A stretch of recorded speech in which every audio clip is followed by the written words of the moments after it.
So I just watched Honey Don't by a Coen brother, not the Coen brothers, a Coen brother.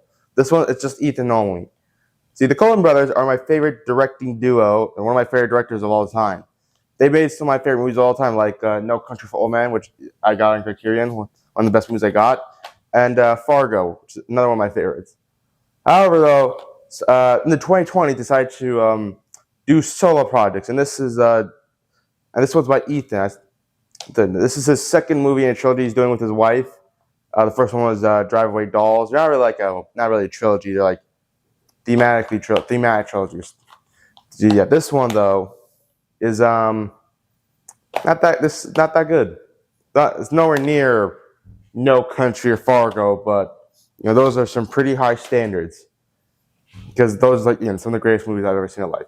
This doesn't even go to standards to say something like Burn After Reading. I'd say even Burn Out, which is a good movie, but this is just a whatever movie. The same goes with his previous movie. So what was not Drive Away Dolls. Honey Don't about? Well, about a private detective named Honey is investigating a murder or a car crash, but she finds something fishy about it. I guess that's kind of the spoiler saying it's a murder, but it's a murder. Why the hell are they investigating it if it's not a murder? And she finds out she was part of some cult with Chris Evans, and she uncovers she starts to uncover some conspiracy. Except no, she really doesn't. Oh, okay, first up, main issue, the mystery. Granted, I didn't predict who it was going to be. I thought it was really predictable. But man, is there a reveal so boring. For a majority of the movie, we're learning about this, conspiracies and like the whole inner workings of this cult. And we're thinking to ourselves, oh, so this is what's happening. Nope, a completely unrelated thing. It's a completely unrelated murder. The cult people and the main character, Honey, don't freaking barely interact. They're so separate. It's like I'm watching two different movies that for a few seconds intersect. It's like why is that? Why did you make this? You're building up the whole time, and then you just give us something completely different. It's the best way to describe it is True Detective Season 2. You're learning about this huge grand conspiracy, then it turns out to be some random jerks you don't even know about. And it's so underwhelming. I guess you do know this character, but it's so out of left field.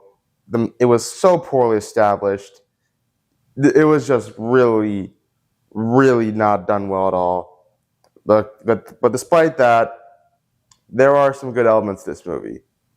Those elements really get drowned out by the mystery. If the mystery is better, I may have liked this movie, but it is just so damn annoying, man. It's how unrelated the two, the whole cult thing was with the actual crimes. So annoying. But a lot of the Coen Brothers movies have disjointed, in No Country for Old Men. Again, like I said earlier, two of the main characters don't even meet the whole time. One of them's trying to find the other one, and they don't intersect. Honestly, all three main characters barely interact with each other. There's only a few. There's only two between the guy in the cover and another character. Trying not to go spoil it for this movie, but so great. But in movies like this and Big Lebowski, feels the meaningless stuff feels kind of again the meaningless stuff feels meaningful in a weird way, because the pointlessness is kind of the point of the story. All of this happens and for what, or they do it for comedic effect. Here, it's not funny, and I don't think the movie's trying to have any commentary about the meaninglessness of this violence or anything like that.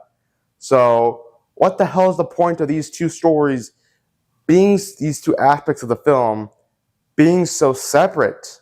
I keep saying stories, but it really feels like I'm watching a different story half the time in the movie. And there's so many characters that are pointless. There's this character named Hector who's works with the cult. A relative of his get killed by the cult. You think, oh, he's gonna be a major part. Dies, barely doesn't even interact with the main character, Honey. And again, there's a character, this French woman who's in part of the movie, and then she pretty much shows up a few scenes and only interacts with the main character at the end and has nothing to do with the plot. It's just a joke. So yeah, this movie just really is a huge, huge mess from a writing standpoint. And also, then there's the characters. The characters are just fine. They're whatever. I mean, there's some that are fun. Margaret Qualley plays the main character, Honey, and she's good. She does a good performance, but there's nothing too remarkable about her. There's nothing I really can say about this character. It's pretty boring. Same goes with Audrey Plaza, and yeah, pretty much everybody. Chris Evans though is also pretty fun as the like egotistical preacher. Like he's trying to keep his preacher facade in check, but still like you see the cracks in his like persona, and it can be really fun. And then there's Charlie Day, who's sadly barely in the movie. Wish he was in it a lot more, but only appears once in a while. That was kind of disappointing, but he does make his scenes count. And yeah, it's Honey Don't. It's a whatever movie.